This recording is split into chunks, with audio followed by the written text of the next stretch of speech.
ubu ndangiye kubunga ndi umwana nakoresheje igikuba abantu bose bandi iruhande bari kubahiga rero simbinga kwicisha benshi kaningende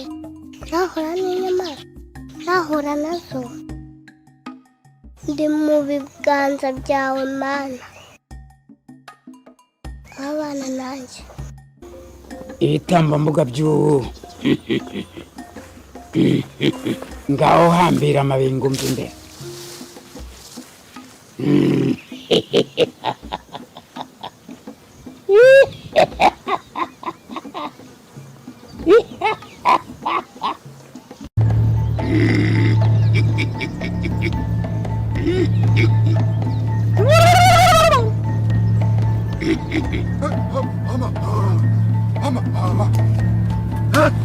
kumbi wowe uratinyuka umwana nk'uwo akaguca ukagenda ese ko abantu namwe mutagira umutima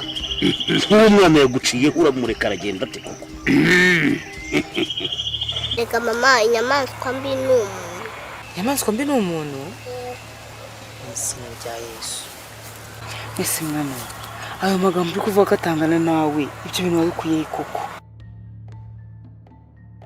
gihorere wa muntu we isi ni ishuri